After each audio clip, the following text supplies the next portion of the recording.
جنت میں جانے والے لوگ جو ہیں ان کی ایک نشانی یہ ہے اپنی امانتوں کی وہ پاسداری کرتے ہیں، جو امانت ان کو دی جائے اس کا لحاظ کرتے ہیں، اس کی حفاظت کرتے ہیں۔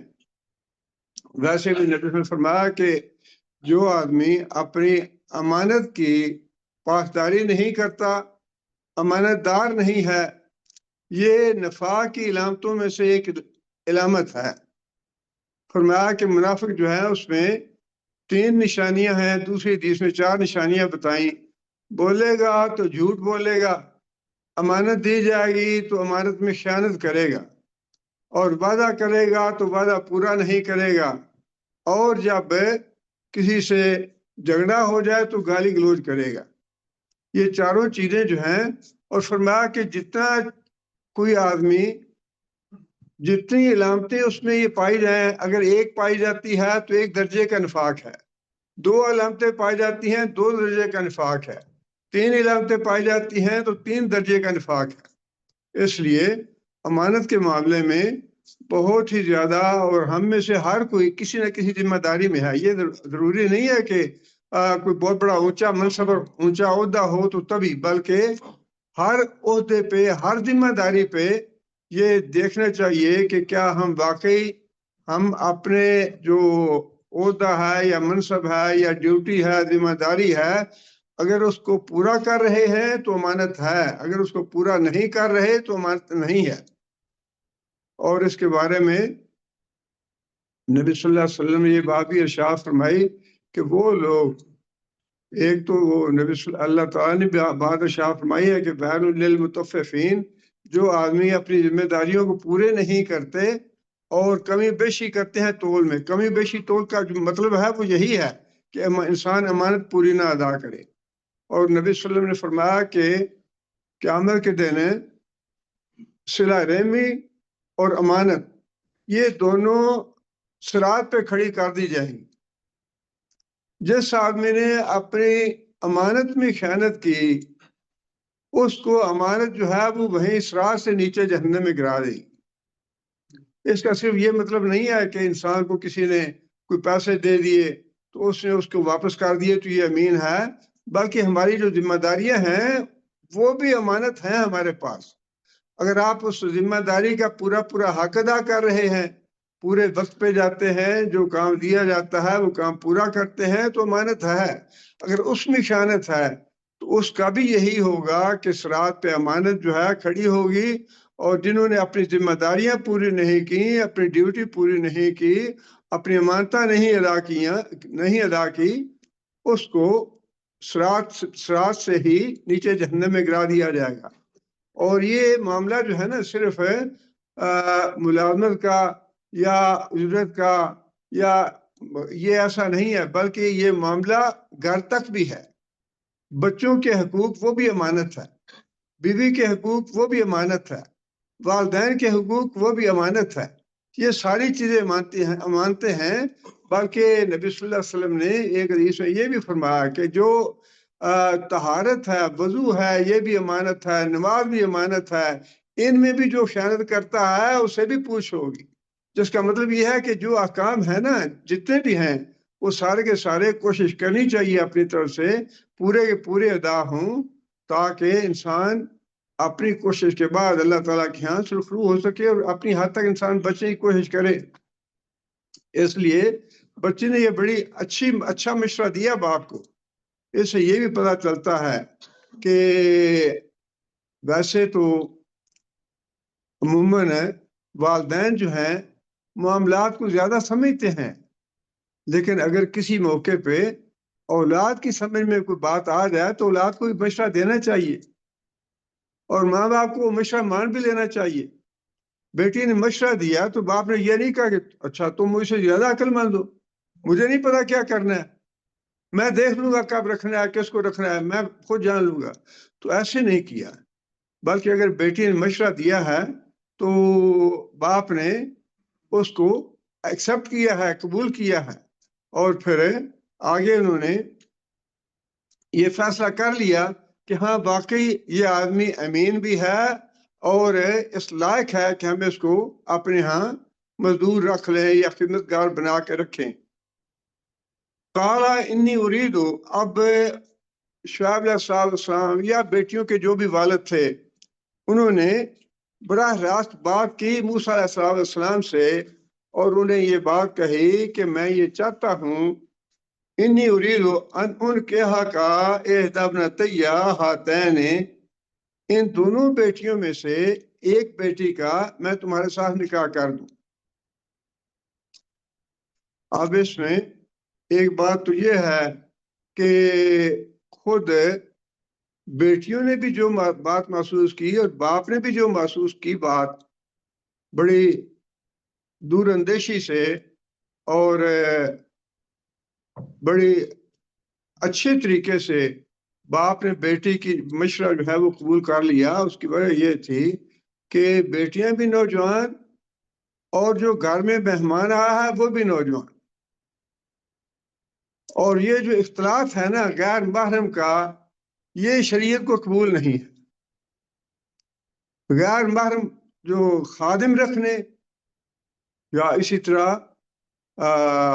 خدامہ رکھنیاں نوجوان، یہ دونوں چیزیں جو ہے خطرناک ہیں، غیر محرم۔ اس لیے باپ نے بھی فوراً اس بات کو قبول بھی کیا اور خود ہی بات کر لی موسیٰ علیہ السلام سے کہ تم یہاں ہمارے یہاں آ کے رہ رہے ہو، اب میں یہ چاہتا ہوں کہ تم واقعی امین بھی ہو اور اس لائق ہو کہ ہم تمہیں اپنے گھر خادم رکھیں، تو میں چاہتا ہوں کہ تم بجائے اس کے غیر محرم بن کے ہمارے گھر میں رہو، ایک بیٹی سے نکاح کر دیتا ہوں تاکہ تم ہمارے گھر میں محرم بن کے رہو۔ اس سے یہ بات معلوم ہوتی ہے کہ شریعت جو ہے وہ اس معاملے میں کتنی حساس ہے کہ غیر محرم مرد اور عورت کا اکٹھے ہونا یا رہنا یہ بہت خطرناک ہے۔ فرمایا کہ جب دو غیر محرم مرد اور عورت ملتے ہیں تو ان کا تیسرا شیطان ہوتا ہے۔ اس لیے ایک تو اس چیز کو پیش نظر رکھا گیا، اور یہ ہمارے ہاں جتنے بھی فتنے اور جتنے بھی فساد اور بگاڑ معاشرے میں پیدا ہوئے ہیں نا، یہ جو لیونگ ریلیشن شپ کہتے ہیں اسے، کہ غیر محرم گھروں میں جا کے نوجوان بچے اور نوجوان بچیاں دوسرے گھروں میں جا کے راتیں گزارتی ہیں، اور وہ جج نے بیچارے نے فیصلہ دیا اس بات کا کہ یہ ہماری جو لیونگ ریلیشن شپ ہے یہ فتنہ ہے، یہ نہیں ہونا چاہیے، بگاڑ اس سے پیدا ہوتے ہیں۔ اور جتنے بھی ملحد اور دین بیزار لوگ ہیں انہوں نے سخت احتجاج کیا کہ یہ کیوں پابندی لگائی جا رہی ہے، اور پھر جب قتل ہو جاتے ہیں اور حادثات ہو جاتے ہیں، پانی سر سے گزر جاتا ہے، تو پھر چیختے ہیں کہ یہ کیوں ہوا ہے۔ راستہ تم خود دیتے ہیں گناہوں کو، دعوت تم خود گناہوں کو دیتے ہیں، گناہ کا راستہ ہے یہ۔ شریعت نے جو راستے بتائے ہیں وہ خیر اور بھلائی کے راستے تو وہی ہیں۔ اور دوسری بات اس میں یہ ہے جو نبی صلی اللہ علیہ وسلم نے فرمائی کہ جب نیک آدمی کا رشتہ تمہیں مل جائے، میسر آ جائے، تو پھر نکاح کرنے میں دیر نہ کرو، یہ فتنہ بن جائے۔ نیک رشتہ جب میسر آ جائے تو پھر دیر نہ کرو شادی کرنے میں بچوں۔ لیکن یہ دیکھنا بڑا ضروری ہے۔ اب چونکہ یہ ویسے تو واقعہ بیان کیا جا رہا ہے، لیکن اس کا مطلب یہ نہیں کہ یہ ایسے آگے پیچھے فوراً معاملات ہوتے رہے، بلکہ ممکن ہے 6 مہینے سال بعد یہ واقعہ ہوا ہو، یا انہوں نے دیکھ لیا ہو اچھی طرح سے کہ یہ واقعی قوی ہے، امین ہے، اچھا ہے، ہمارے لائق ہے یہ، اور پھر موسیٰ علیہ السلام نے اپنا سارا پس منظر بتایا، میں فلاں گھر سے تعلق ہے، فلاں میرے آباء اجداد ہیں، اور میں یہاں سے گزر کے آ رہا ہوں، تو ساری باتیں بتائی ہوں گی، تو اس کے بعد فیصلہ کیا نا کہ ٹھیک ہے ہم اس کو اپنا داماد بنا لیتے ہیں۔ لیکن یہ تسلی کر لی کہ لڑکا جو ہے وہ واقعی امانت دار بھی ہے اور اچھے خاندان کا ہے اور شریف آدمی ہے، اس کو اپنا داماد بنا لینا چاہیے۔ اب یہ ہے کہ ہمارے ہاں اللہ تعالیٰ معاف کرے سوچ یہ ہوتی ہے کہ خود تو ہم دینی تربیت نہیں کرتے بچوں کی، یہ چاہتے ہیں کہ دوسرا اگلا گھر جو ہے نا وہ دینی ملنا چاہیے. اچھا یہ کوئی بڑا اچھا لڑکا ہو، نیک ہو، پرہیزگار ہو اور بڑا متقی پرہیز ہو، تہجد پڑھنے والا ہو، لیکن یہ پوچھیں کہ آپ نے اپنی بچی کو پڑھایا کیا ہے؟ ہاں بچی کو وہ ڈاکٹری پڑھائی ہے، انجینئرنگ پڑھائی ہے، بچی کو ایم ایس سی کرا دی ہے، بچی کو دنیا سکھائی ہے، اور تلاش کرتے ہیں. یہ معاملہ ہوتا نہیں. اسی طرح آپ نے اگر اپنی بچی کو دینی تربیت دی ہے تو پھر دینی گھرانہ ہی تلاش کریں، دنیا نہ تلاش کریں. دنیا جو ہے وہ خود اللہ دے دیتا ہے. اور نبی صلی اللہ علیہ وسلم نے اس سے منع نہیں کیا، یہ بات فرمائی ہے کہ دین کو مقدم رکھو. مقدم رکھنے کا مطلب یہ نہیں ہے کہ اگر اچھا گھرانہ ہے یا کھاتا پیتا گھرانہ ہے، دولت والا ہے تو اس سے انکار کر دو، یہ بات نہیں ہے. بلکہ فرمایا کہ مقدم دین کو رکھو، اور جب دین مقدم مل جائے، خواہ لڑکا ہو یا لڑکی ہو، تو فرمایا کہ پھر اس میں دیر نہ کرو. فرمایا کہ معاشرے کی اصلاح کے لیے اور اچھے معاشرے کے لیے گناہوں سے پاک اور یہ جو جنسی جرائم ہیں ان سے پاک معاشرے کو رکھنے کے لیے بڑے اچھا تربیت کا راستہ بتایا شریعت نے. فرمایا کہ نکاح جو ہے شرم اور حیا پیدا کرتا ہے انسان کی آنکھوں میں.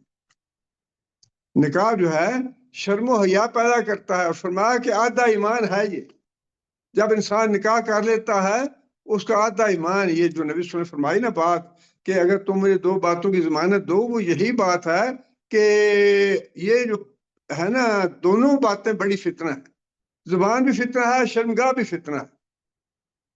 اس لیے اس شرمگاہ کے فتنے سے بچنے کا راستہ یہی ہے کہ انسان وقت پہ اچھے اور نیک گھرانے میں اپنے بچوں کے رشتے کر دے. اور بڑی اس کی حوصلہ افزائی بھی فرمائی اور بڑا اس کو آسان بھی بنایا. فرمایا کہ سب سے اچھا نکاح وہ ہے جس میں حق محض کم سے کم. اب یہ جو اتنے بڑے بڑے شرطیں رکھ دیتے ہیں یا بڑے بڑے مطالبے کیے جاتے ہیں، یہ تو بالکل ہی بہت ہی گھٹیا حرکت ہے. اسلام سے یا شریعت سے اس کا کوئی تعلق نہیں ہے. نبی صلی اللہ علیہ وسلم نے تو ایک انگوٹھی جو ہے اس کو بھی فرمایا کہ اگر وہ ہے تو لے آؤ، تمہارا نکاح کر دیتا ہوں. اور حضرت ام سلمہ رضی اللہ تعالیٰ عنہا جو تھیں، ان کا شوہر فوت ہو گیا تو بعد میں نکاح کا پیغام بھیجا آدمی نے، اور وہ آدمی ابھی مسلمان نہیں تھا، خود مسلمان تھی. وہ نکاح کا جب پیغام آیا تو حضرت ام سلمہ کہنے لگی کہ تم جس کو پوجتے ہو، پتھر ہے یا لکڑی ہے، جو کچھ بھی ہے، تمہیں شرم نہیں آتی؟ وہ تو جو نجار ہے اس نے بنایا اس کو، یا جو مزدور ہے مستری ہے اس نے بنایا پتھر کو، تو اس کے آگے تم سر ٹیکتے ہو. میں تمہارا پیغام قبول نہیں کرتی. ہاں میری شرط یہ ہے اسلام قبول کر لو تو میں تمہارے ساتھ شادی کر لوں گی، اور تمہیں حق میں بھی میں مطالبہ نہیں کروں، یہ تمہارا اسلام لانا ہی میرا حق مار ہوگا.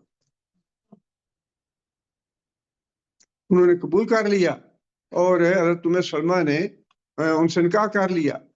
اسلام نے یہ معاملہ بڑا آسان اور سہل رکھا ہے. یہ مشکلات تو ہم نے خود بنائی ہیں. اس لیے اور پھر دوسری بات یہ ہے اس میں کہ اچھا رشتہ جب ہو تو خود لڑکی والے جو ہیں اگر اس بات کا اظہار کر دیں لڑکے والوں سے کہ بھائی ہم چاہتے ہیں کہ رشتہ ہو جائے، تو اس میں بھی کوئی حرج کی بات نہیں ہے. باپ جو ہے وہ خود یہ کہہ رہا ہے کہ بھائی میری لڑکی ہے اور میں اپنی لڑکی کا تم سے نکاح کرنا چاہتا ہوں، اس میں کوئی شرم والی بات نہیں ہے. بجائے اس کے انسان ساری نہیں پچھتاتا رہے. جب نیک رشتہ اچھا ملتا ہو تو پھر تعامل نہیں کرنا چاہیے. حضرت عمر رضی اللہ تعالیٰ عنہ کہتے ہیں کہ جب حضرت حفصہ جو تھی ان کی بیٹی، ان کا شوہر فوت ہو گیا، مسلمان تھا وہ بھی، اور دونوں نے اکٹھے ہجرت کی مکہ سے مدینہ. مدینہ آ کے شوہر فوت ہو گیا. حضرت عمر جو تھے انہوں نے حضرت عثمان سے پہلے بات کی، کہنے لگے کہ میری بیٹی جو ہے وہ بیوہ ہو گئی ہے اور میں یہ چاہتا ہوں کہ اس کا نکاح تمہارے ساتھ کر دوں. اس میں کوئی قباحت نہیں ہے، کوئی عیب کی بات نہیں ہے۔ جب پتا ہے کہ فلاں آدمی نیک ہے، اچھا ہے، شریف ہے، اور اس کو میں دعویٰ بنا سکتا ہوں، تو پھر اس کا اظہار کرنے میں یا پیش کرنے میں شرن کوئی قباحت نہیں ہے۔ حضرت عثمان رضی اللہ تعالیٰ عنہ نے معذرت کری، کہنے لگے کہ اچھا میں سوچ کے بتاتا ہوں۔ سوچ کے بتا کہ بھی میرا ارادہ نہیں ہے۔ اچھا، پھر حضرت عمر رضی اللہ تعالیٰ عنہ نے خود ہی حضرت ابوبکر صدیق رضی اللہ تعالیٰ عنہ سے یہ بات کی کہ میری بیٹی بیوہ ہو گئی ہے، تم اس سے نکاح کر لو۔ حضرت ابوبکر صدیق رضی اللہ تعالیٰ عنہ خاموش ہو گیا، جواب نہیں دیا۔ اس کے بعد پھر حضرت عمر رضی اللہ تعالیٰ عنہ کہتے ہیں کہ مجھے اس بات کا افسوس ہوا کہ میں نے دونوں سے کہا ہے اور ایک نے تو معذرت کر لی ہے، اور ابوبکر صدیق جو ہے انہوں نے خاموشی اختیار کی ہے، نہ ہاں نہ نہ۔ پھر بعد میں نبی صلی اللہ علیہ وسلم کی طرف سے پیغام چلا گیا حضرت حفصہ کے لیے، نبی صلی اللہ علیہ وسلم نے نکاح کر لیا۔ تو بعد میں حضرت ابوبکر صدیق رضی اللہ تعالیٰ نے خود بتائی یہ بات حضرت عمر کو کہ میں نے جو خاموشی اختیار کی تھی وہ اس وجہ سے کی تھی کہ مجھے یہ پتہ چل گیا تھا کہ نبی صلی اللہ علیہ وسلم پیغام بھیجنا چاہتے ہیں، لہذا میں نے خاموشی اختیار کی۔ اگر نبی صلی اللہ علیہ وسلم نہ کرتے تو میں کر لیتا۔ اس لیے یہی معاملہ یہاں پہ خود نبی صلی اللہ علیہ وسلم کا اپنی بیٹی کے بارے میں، حضرت رقیہ رضی اللہ تعالیٰ حضرت عثمان کے نکاح میں تھی، فوت ہو گئی۔ اب حضرت عثمان جو تھے وہ بڑے رنجیدہ تھے۔ نبی صلی اللہ علیہ وسلم نے پوچھا کہ عثمان کیا بات ہے، کیوں بڑے غمزدہ ہو، کیوں رنجیدہ ہو؟ حضرت عثمان نے اپنا اظہار کیا کہ یا رسول اللہ، آپ کو پتہ ہی ہے کہ میرا دکھ کیا ہے، میرا رنج کیا ہے۔ آپ کے ساتھ جو میرا تعلق تھا اب وہ ختم ہو گیا ہے، مجھے اس کا بہت کلک ہے، بہت مجھے صدمہ ہے اس بات کا کہ جو میرا آپ سے تعلق تھا وہ ختم ہو گیا۔ نبی صلی اللہ علیہ وسلم نے خود یہ بات ارشاد فرمائی کہ اللہ تعالیٰ کی طرف سے مجھے یہ حکم آیا ہے کہ میں اپنی بیٹی کا نکاح تمہارے ساتھ کر لوں۔ خود نبی صلی اللہ علیہ وسلم نے بھی ایسے ہی کیا۔ اس لیے اس معاملے میں انسان کو تأمل نہیں کرنا چاہیے، تکلف نہیں کرنا چاہیے۔ بیٹی ہے یا بیٹا ہے، جب انسان کو نیک رشتہ مل جائے تو پھر انسان کو اس میں تاخیر نہیں کرنی چاہیے، اس کا اظہار کر دینا چاہیے۔ خود حضرت عمر رضی اللہ تعالیٰ عنہ نے، وہ جو بیٹی کا معاملہ تھا، بیٹا تھا اپنا، لیکن جب وہ دیکھا کہ رات والی بات سنی کہ ماں جو ہے وہ کہہ رہی ہے کہ دودھ میں پانی ملا دو، تو اسے کہا بھئی عمر نے کہا ہوا ہے کہ ایسا مت کرو۔ تو عمر کون سا دیکھ رہا ہے؟ عمر کا اللہ تو دیکھ رہا ہے نا۔ جب یہ بات سنی تو پھر یہ نہیں دیکھا کہ کون سا خاندان ہے، کون سا گھرانہ ہے، امیر ہیں یا غریب ہیں یا کس طرح ہے، فوراً جا کہا کہ اچھا بھی جاؤ، وہ لڑکی ہے وہ جا کے اس کا رشتہ لے لو۔ پتہ چل گیا کہ وہ امانت دار امین ہے۔ اس لیے یہ معاملات جو ہے نا، خاص طور پہ رشتوں کے اور تعلق داریوں کے بہت ہی حساس اور بہت ہی نازک ہیں، اور ان معاملات میں شریعت کے احکام کو فالو نہ کیا جائے تو پچھتاوا ہی پچھتاوا ہے۔ شریعت کے احکام کو فالو کرنا چاہیے ان معاملات۔ باپ نے خود کہہ دیا کہ میں چاہتا ہوں کہ اپنی بیٹیوں میں سے ایک بیٹی تمہارے نکاح میں دے دوں۔ اللہ انت تاجرنی تمہارے یا حجج، ہاں البتہ شرط یہ ہے کہ بوڑھا آدمی ہوں میں اور ہمارے گھر کی ضرورت ہے یہ، تو کم از کم 8 سال جو ہے تم ہماری خدمت کرو، 8 سال میرے پاس رہو، اس کے بعد تم جانا چاہو تو چلے جاؤ، لیکن یہ میری شرط ہے۔ بعض علماء نے لکھا ہے کہ یہ حکمہ کے طور پہ تھا، لیکن حقیقت یہی ہے جو بات دوسرے علماء نے لکھی ہے کہ یہ معاملات طے کرنے والی بات تھی، لیکن بعد میں جو نکاح کی شرط ہے، شرائط تھی، وہ پوری کی انہوں نے۔ لیکن جو بھی معاملہ تھا انہوں نے اظہار کر دیا کہ اس کے عوض تمہیں 8 سال میری خدمت کرنی ہوگی۔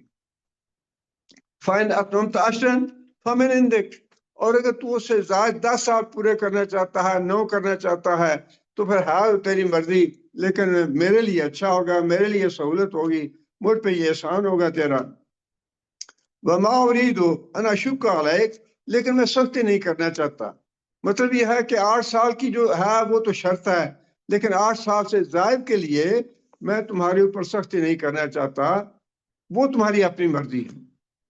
اگر کرو تو ٹھیک ہے، اگر نہ کرو تو تم آزاد۔ ستجدنی انشاءاللہ من الصالحین، تو مجھے انشاءاللہ نیک لوگوں میں سے پائے گا۔ مطلب یہ کہ میں جو بات کر رہا ہوں میں اس وعدے کو پورا کروں گا، اپنے وعدے پہ پورا اتروں گا، اس معاملے میں تمہارے ساتھ کوئی کمی پیشی نہیں کروں گا، اور تم مجھے صالحین میں سے پاؤ گے۔ دیکھیں آدمی جو ہے ویسے تو صالح ہے، لیکن کسی کو یہ دعوے نہیں کرنے چاہیے کہ فلاں بڑا پہنچا ہوا ہے۔ من الصالحین کہا کہ میں انشاءاللہ نیک لوگوں میں شمار ہوگا میرا، میں نیکی کا معاملہ کروں گا تیرے ساتھ۔ دعویٰ نہیں کیا کہ میں صالح ہوں، بلکہ یہ اعتراف کیا کہ صالح لوگ تو ہیں اور بھی بہت سے۔ اب یہ جو ہوتا ہے نا کہ جی بس پوری دنیا میں ہی ہوں اور میرے علاوہ اور کوئی نہیں ہے، بس اللہ تعالیٰ معاف کرے، یہ ہے کہ شمار کیا اپنے آپ کو کہ انشاءاللہ میں نیک معاملہ کروں گا، اچھا معاملہ کروں گا، اور تو مجھے نیکوں میں سے پائے گا۔ دوسرے نیک لوگ ہیں، لیکن میں بھی کوشش کروں گا کہ تمہارے ساتھ معاملہ نیکی کا کروں۔ قال ذالک بینی و بینک ایم الاجلین قضیت فلا عدوان علیہ، اس کے جواب میں موسیٰ علیہ السلام نے بھی ہاں کر دی۔ موسیٰ علیہ السلام نے کہا کہ ٹھیک ہے، جو باتیں آپ کر رہے ہیں وہ باتیں مجھے منظور ہیں، یہ ہمارے درمیان ہے، معاملہ طے ہو گیا۔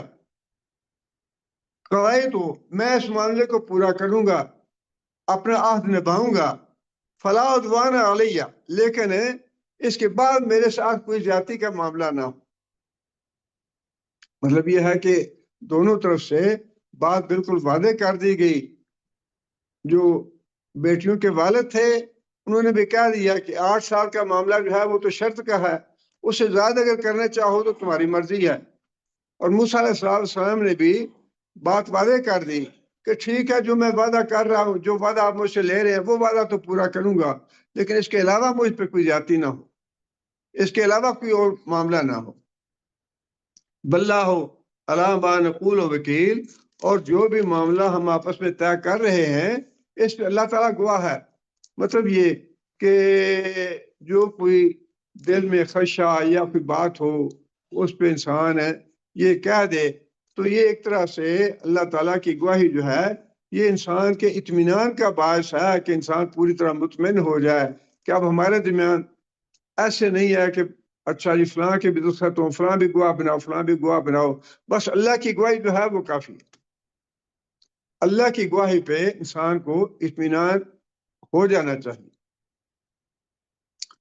آگے پھر اللہ فرماتے ہیں فلما قضا موسیٰ الاجل وسار بأہلہ، جب وہ 8 سال پورے ہو گئے یا 10 سال جتنے بھی تھے، جب وہ پورے ہو گئے تو موسیٰ علیہ السلام نے ارادہ کر لیا گھر سے جانے کا۔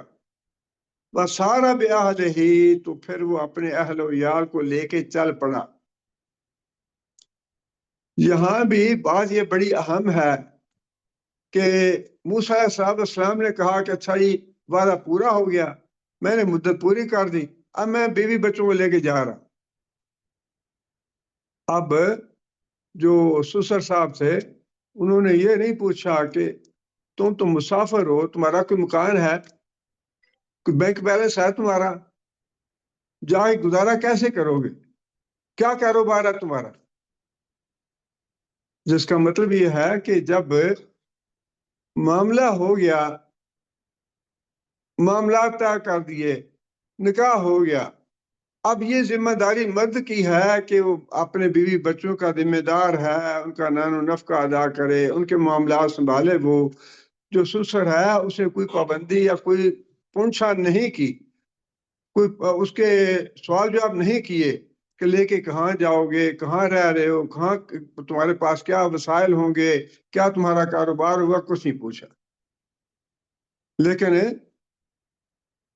یہ ہے کہ شریعت نے اس بات کا ضرور حکم دیا ہے کہ انسان کو آگے یہ جس طرح آ رہا ہے کہ موسیٰ علیہ السلام جب لے کے جا رہے تھے طور کے پاس پہنچ کے تو نبی صلی اللہ علیہ وسلم موسیٰ راستہ بھول گئے۔ مدین اور مصر کے درمیان جو راستہ تھا اسی راستے پہ وادی طور تھی، وادی طوا، کوہ طور، وہاں راستہ بھول گیا۔ وہاں پہ پھر موسیٰ علیہ السلام نے اپنی بیوی اور بچوں کو کہا کہ تم یہاں ٹھہرو، میں جاتا ہوں۔ اللہ فرماتے ہیں کہ لے کے وہ چل دیے اپنے اہل کو۔ آنسا من جانب طور نارن، جب راستے میں پہنچے تو طور کے قریب جا کے راستہ بھول گئے، تو پھر وہاں پہ انہیں ایک آگ نظر آئی۔ موسیٰ علیہ السلام نے کہا کہ مجھے آگ نظر آئی ہے، قال لآلہم کسو، تم یہاں ٹھہرو۔ اب یہ اپنے بیوی بچوں کی بھلائی کی بات تھی کہ تمہیں مشقت نہ اٹھانی پڑے، میں دیکھتا ہوں جا کے جو کچھ بھی ہوگا وہاں پہ یا تو کوئی خیر خبر لے کے آؤں گا وہاں سے اگر کوئی بستی ہے تو، اور اگر آگ وغیرہ ہے تو آگ وغیرہ لے کے آتا ہوں، لیکن تم یہاں ٹھہرو، تمہیں تکلیف نہ ہو، تم مشقت نہ کرو۔ یہاں یہ بات معلوم ہوتی ہے کہ اب شوہر کو بیوی سے جتنا بھی اچھا سلوک ہو سکے کرنا چاہیے، اور خود نبی صلی اللہ علیہ وسلم نے تاکید فرمائی ہے اس بات کی کہ بیویوں سے اچھا سلوک کرو۔ فرمایا کہ بیویاں جو ہیں یہ تمہارے پاس قیدی کی حیثیت سے ہیں۔ ایک طرف تو بیویوں کو حکم دیا کہ وہ اطاعت کریں اپنے شوہروں کی، ان کی جو جنت اور جہنم ہے وہ شوہر ہے، اور دوسری طرف مردوں کو بھی اس بات کی رغبت دلائی کہ میں تم سب سے زیادہ اپنی بیویوں سے اچھا سلوک کرنے والا، اور تم میں سے سب سے اچھا وہی ہے جو اپنی بیوی سے اچھا سلوک کرے۔ یہ ایک قدرتی بات ہے کہ میاں بیوی نے اکٹھے رہنا ہوتا ہے، بچوں نے اکٹھے رہنا ہوتا ہے، جب یہ قربت ہوتی ہے نا تو گلے شکوے پیدا ہو جاتے ہیں۔ دور کے جو دور پار کے تعلقات یا رشتہ داریاں یا دوست احباب، ان سے گلے شکوے کم ہوتے ہیں اس لیے کہ دوری ہوتی ہے، لیکن جب قریب رہنے والے ہوتے ہیں لوگ تو ان میں شکوے گلے پیدا ہو جاتے ہیں، اور اس میں جب تک انسان ایک دوسرے کے ساتھ فراخ دلی کا مظاہرہ نہ کرے اور ایک دوسرے کی غلطیوں کو نظر انداز نہ کرے تب تک گزارا نہیں ہوتا۔ اس لیے فرمایا کہ تم میں سے سب سے اچھا آدمی وہ ہے جو اپنی بیوی کے ساتھ سب سے اچھا سلوک کرنے والا۔ فرمایا کہ ایک آدمی پیسہ خرچ کرتا ہے اللہ کی راہ میں، ایک اور دوسرا پیسہ وہ خرچ کرتا ہے مسکین پہ، اور تیسرا پیسہ خرچ کرتا ہے محتاج پہ، چوتھا پیسہ خرچ کرتا ہے اپنی بیوی پہ۔ فرمایا کہ سب سے زیادہ اجر و ثواب جو ہے اس پیسے کا ہے جو اپنی بیوی پہ خرچ کیا ہے۔ بہت زیادہ رغبت دلائی اس بات کی کہ بیویوں کے ساتھ ظلم اور زیادتی نہ کرو، بلکہ فرمایا کہ میں دو جو آدمی ہیں یا دو لوگ ہیں ان کا حق جو ہے مارنا حرام قرار دیتا ہوں، ان کے حقوق ادا نہ کرنا، ان کی حق تلفی کرنا میں حرام قرار دیتا ہوں۔ فرمایا ایک تو یتیم، اس کی کوئی حق تلفی نہ کرے، اس کا کوئی حق نہ مارے، اور دوسرا فرمایا کہ عورت کا بیوی کا حق مارنا، اس کی حق تلفی کرنا، یہ بھی میں حرام کرتا ہوں۔ جس کا مطلب یہ ہے کہ اپنے جو گھر والے ہیں، بیوی بچے، ان سے انسان جتنا بھی اچھے سے اچھا سلوک کر سکے کرنا چاہیے۔ موسیٰ علیہ السلام نے مشقت سے محنت سے بچانے کے لیے بیوی بچوں کو ساتھ تکلیف نہیں دی، فرمایا کہ تم یہاں ٹھہرو، میں چکر لگا کے آتا ہوں، دیکھتا ہوں کہ وہاں کیا ہے، آگ ہے تو آگ لے آؤں گا، اگر لوگ ہوئے تو کوئی خبر لے لوں گا کہ راستہ کون سا ہے۔ لالی آتیکم منہا بخبر، ممکن ہے وہاں سے مجھے کوئی راستے کی خبر مل جائے، اور جذبۃ من النار، یا پھر آگ کا کوئی ٹکڑا لے آؤں، لعلکم تستعلون، وہی بات ہے کہ بیوی بچوں کی خیر خواہی، تاکہ سردی کا موسم ہے اور تم لوگ کچھ گرمی حاصل کر لو، آگ سے تمہیں فائدہ ہو جائے گا۔ فلما آتاہا نودیا من شاط الواد الایمن فی البقعۃ المبارکۃ من الشجرۃ ان یا موسیٰ انی انا اللہ رب العالمین۔ یہ بڑی اہم آیت ہے۔ اللہ فرماتے ہیں کہ جب موسیٰ علیہ السلام اس مبارک خطے پر پہنچے، مبارک خطہ جو ہے برکت والا تو اس وجہ سے کہا کہ اس وقت وہاں پہ جو نور تھا وہ تجلی تھی اللہ کے نور کے پردے کی، اللہ کی ذات کے نور کی نہیں۔ یہ بڑا ایک اہم مسئلہ ہے، اس سے پہلے بھی 2-3 دفعہ ہم پڑھ چکے ہیں، سورہ نمل میں بھی اس کا ذکر آیا ہے اور سورہ طٰہٰ میں بھی اس کا ذکر آیا ہے۔ سورہ نمل میں اللہ فرماتے ہیں کہ فلما جاہا نودیا بورک من فی النار، وہاں بھی نار کا لفظ ہے اور بعض جگہ پہ نور کا لفظ ہے۔ موسیٰ علیہ السلام جب وہاں پہنچے تو نور تھا یا نار تھی؟ اب جو بات بتائی گئی ہے وہ یہ ہے کہ وہ جو بھی تھا وہاں پہ من حولہا، وہ برکت دیا گیا۔ جو درخت تھا سرسبز تھا اور بالکل لہلہاتا تھا، آگ کا اس پہ کوئی اثر نہیں تھا، سرسبز و شاداب تھا بالکل۔ اور پھر جو آواز آئی وہاں سے، اس کے بارے میں بھی مفسرین نے لکھا ہے اس کی کوئی جہت یا سمت نہیں تھی، دائیں سے آئی ہے، بائیں سے آئی ہے، اوپر سے آئی ہے، کدھر سے آئی ہے، لیکن یہ بات کہی گئی کہ یہ جو آگ میں جو کچھ ہے اور جو کچھ اس کے ارد گرد ہے وہ برکت والا ہے۔ آگ میں کیا تھا اور آگ کے ارد گرد کیا تھا، اس کی وضاحت تو نہیں ہے، لیکن مفسرین نے یہی لکھا ہے کہ آگ کے ارد گرد سے مراد فرشتے ہیں، اور منفی النار اس سے مراد آگ کے قریب موسیٰ علیہ السلام کی ذات تھی۔ مطلب یہ کہ آپ برکت والی جگہ پہ آ گئے ہیں اور اس کے ارد گرد جو ہے وہ بھی برکت والا ہے، برکت والے ہیں، یعنی فرشتے جو ہیں برکت والے ہیں وہ بھی۔ اور وہاں پہ جو موسیٰ علیہ السلام کو بات کہی گئی، دیکھیے ایک تو اللہ تعالیٰ کی ذات کا نور ہے، اللہ تعالیٰ کی ذات کے نور کے بارے میں قرآن مجید میں بھی یہ بات آ گئی کہ موسیٰ علیہ السلام نے تقاضا کیا تھا کہ یا اللہ ارنی، میں آپ کی ذات کو دیکھنا چاہتا ہوں۔ فرمایا کہ موسیٰ تم مجھے نہیں دیکھ سکو گے، اچھا میں اپنی تجلی اس پہاڑ پہ ڈالتا ہوں، اگر تم دیکھ سکے تو ٹھیک ہے، لیکن جب تجلی ڈالی گئی تو پہاڑ ریزہ ریزہ ہو گیا، موسیٰ علیہ السلام بے ہوش ہو گیا، دیکھ نہیں سکے۔ جس کا مطلب یہ ہے کہ وہ جو درخت تھا اس کے اوپر جو نور تھا وہ اللہ کی ذات کا نور تو نہیں تھا، یہ بات تو بالکل طے ہے۔ اب دوسری بات یہ ہے کہ وہ کیا تھا، اس کے بارے میں 2 رائے ہیں۔ ایک رائے یہ ہے جو نبی صلی اللہ علیہ وسلم نے بات ارشاد فرمائی کہ اللہ تعالیٰ کی ذات کے نور کے آگے ایک نور کا پردہ ہے جو مخلوق اور اللہ کے درمیان حائل ہے، اگر وہ نور کا پردہ ہٹا دیا جائے تو ہر چیز جل جائے اللہ کے نور سے۔ وہ جو نور کا پردہ ہے، بعض مفسرین نے لکھا ہے کہ وہ نور کا پردہ جو تھا وہ تھا اس کی تجلی تھی اس درخت، اللہ کی ذات کا نور نہیں۔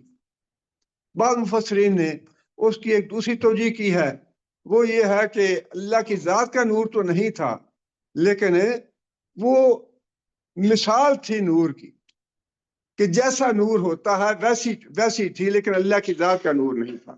یہ بات ہے۔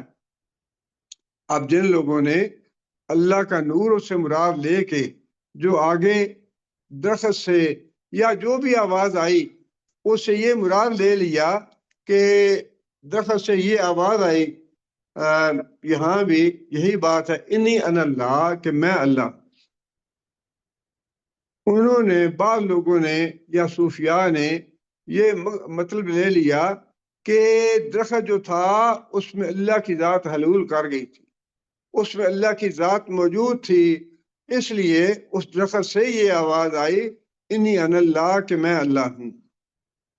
اس سے وہ یہ ثابت کرتے ہیں کہ اللہ کی ذات جو ہے وہ ہر جگہ موجود ہے اور وہ حلول کیے ہوئے ہے ہر چیز میں، بندوں میں بھی اور باقی جتنی بھی اشیاء، دیوار ہے، چھت ہے اور بھی جو کوئی۔ لیکن یہ عقیدہ جو ہے بہت ہی گستاخی والا، بے ادبی والا اور شرک والا ہے۔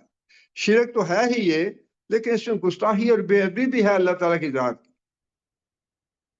اس لیے جو صحیح عقیدہ ہے وہ یہی ہے کہ وہ آواز جو تھی وہ بھی اس کی کوئی جہت یا سمت نہیں تھی، اور نہ دائیں سے نہ بائیں سے نہ اوپر سے، بس وہ آواز تھی جیسی بھی تھی کہ انی انا اللہ، کہ میں اللہ ہوں۔ اور وہ نور جو تھا وہ بھی اللہ کی ذات کا نور نہیں تھا، باقی جو بھی ہے وہ نار تھی، نور تھی، اللہ کے نور کا پردہ تھا، اس کا وہ تھا یا مثال تھی جو بھی تھی، لیکن اللہ کی ذات کا نور نہیں تھا۔ اب جو بات کہی گئی وہ یہ ہے کہ انی انا اللہ، اللہ تعالیٰ نے خود اپنا تعارف کرایا ہے۔ اللہ تعالیٰ نے موسیٰ علیہ السلام کو تعارف کرایا یہ کہہ کے انا اللہ، کہ میں اللہ ہوں۔ اب یہ اللہ تعالیٰ کا لفظ جو ہے، ایک تو یہ ہے کہ اللہ تعالیٰ کا ذاتی نام ہے اور اس میں جلالہ بھی کہا گیا ہے، اور بعض علماء نے اس کو اسم اعظم بھی قرار دیا ہے۔ اسم اعظم کے بارے میں علماء کی رائے مختلف ہے۔ بعض علماء نے حی اور قیوم اس کو اسم اعظم قرار دیا ہے، بعض نے حی کو، بعض نے قیوم کو، اور بعض نے اللہ کو، اس لیے کہ جو لفظ اللہ ہے، علماء نے لکھا ہے کہ جتنی بھی اللہ تعالیٰ کی صفات ہیں ان سب کا مجموعہ یہ ہے۔ علیم ہے، خبیر ہے، سمیع ہے، 99 صفات جو ہیں وہ تو ترمذی کی حدیث میں نبی صلی اللہ علیہ وسلم نے بتائی کہ یہ ساری اللہ تعالیٰ کی صفات ہیں، اس کے علاوہ بھی ہیں، لیکن اللہ کا لفظ جو ہے اس میں باقی ساری صفات جتنی بھی ہیں ان کا مجموعہ ہے یہ اللہ۔ اس لیے اللہ تعالیٰ نے اپنے تعارف کے لیے یہی لفظ استعمال کیا، فرمایا کہ انی انا اللہ، کہ میں اللہ ہوں، رب العالمین۔ دوسری جو صفت ہے اللہ تعالیٰ کی وہ ہے رب، اور بہت عظیم صفت ہے یہ۔ رب کا ویسے تو معنی عام طور پہ پرورش کرنے والا، سارے جہانوں کا پروردگار، پرورش کرنے والا، لیکن اس کی جو مفہوم ہے وہ صرف پروردگار سے مکمل نہیں ہوتا۔ ایک چھوٹی سی مثال یہ ہے کہ انسان کی اپنی تخلیق جو ہے ایک حقیر پانی کے قطرے سے شروع ہوتی ہے، اب آگے پھر اللہ تعالیٰ اس کا خون کا لوتھڑا بناتے ہیں، گوشت کی بوٹی بنتی ہے، پھر ہڈی بنتی ہے، ہڈی کے اوپر اللہ تعالیٰ گوشت چڑھاتے ہیں، پھر اس کی شکل بنتی ہے، ہاتھ بنتے ہیں، پاؤں بنتے ہیں، سر بنتا ہے، کان، آنکھ، ناک، چھوٹا سا ایک ٹکڑا ہوتا ہے، اس میں یہ ساری چیزیں اللہ تعالیٰ، اور پھر جب تک وہ ماں کے پیٹ میں رہتا ہے اس کی پرورش کا جو وسائل اور ذرائع ہیں وہ اللہ مہیا کرتا ہے اس کو وہاں بھی۔ یہ جو انسان کی ابتدا سے لے کر مرحلہ وار اس کی پیدائش ہے، اس میں جتنے بھی مراحل آتے ہیں یہ سارے اللہ تعالیٰ کی ربوبیت کا مظہر ہے۔ اس کے بعد جب انسان اس دنیا میں آتا ہے تو آتے ہی سب سے پہلے اس کو خوراک کی ضرورت ہوتی ہے، اس خوراک کا بندوبست اللہ تعالیٰ نے پہلے سے کر رکھا ہوتا ہے، یہ ہے رب۔ اس کی جو ربوبیت ہے اللہ تعالیٰ کی، اس کے تحت اللہ تعالیٰ نے ماں کے جسم میں ہی اس کے دودھ کا انتظام کر رکھا ہوتا ہے۔ پھر جیسے جیسے وہ بڑا ہوتا ہے، کھانے کے قابل ہوتا ہے، پھر وہ اور بھی جو بڑا ہو جاتا ہے، جو سارے زندگی کے مراحل ہیں انسان کے، بچپن گزرتا ہے، پھر جوانی آتی ہے، پھر نوجوانی ہے، جوانی ہے، پھر کہولت کا زمانہ، بڑھاپے کا زمانہ، یہ سارے جو مراحل ہیں، ان سارے مراحل میں انسان کی جو ضرورتیں کون پوری کر رہا ہے؟ انسان کو وسائل کون مہیا کر رہا ہے؟ انسان کو اسباب کون مہیا کر رہا ہے؟ انسان کی پرورش سے لے کر انسان کے آخری سانس تک جو بھی مراحل ہیں انسان کے، ان کو درجہ کمال تک پہنچا دینا، یہ ہے اللہ تعالیٰ کی ربوبیت۔ ان دو لفظوں سے اللہ تعالیٰ نے اپنا تعارف کروایا۔ ایک تو وہ لفظ جس میں اللہ تعالیٰ کی ساری صفات کا مجموعہ ہے اللہ، فرمایا کہ انا اللہ، کہ میں اللہ ہوں۔ اور دوسری جو صفت ہے وہ رب کی، جو سارے جہانوں کی پرورش کرنے والا ہے۔ اور یہ اتنی بڑی صفت ہے ربوبیت کی، وہ جو بات اللہ تعالیٰ نے فرمائی کہ اگر سمندر جو ہے سیاہی بن جائیں، درخت جو ہے وہ کلمے بن جائیں، تو میری صفات پوری نہیں ہو سکتی یا پوری نہیں کی جا سکتی۔ وہ بالکل ایسے ہی ہے کہ ساری دنیا جب سے بنی ہے اور جب تک یہ قیامت قائم نہیں ہوتی، اللہ تعالیٰ کی ربوبیت سے ہی لوگ جو ہے زندگی ہیں، اللہ کی ربوبیت سے ہی پیدا ہوتے ہیں، اللہ کی ربوبیت سے ہی انسان زندگی گزارتا ہے، ساری زندگی اللہ کی ربوبیت سے گزارتا ہے بندہ۔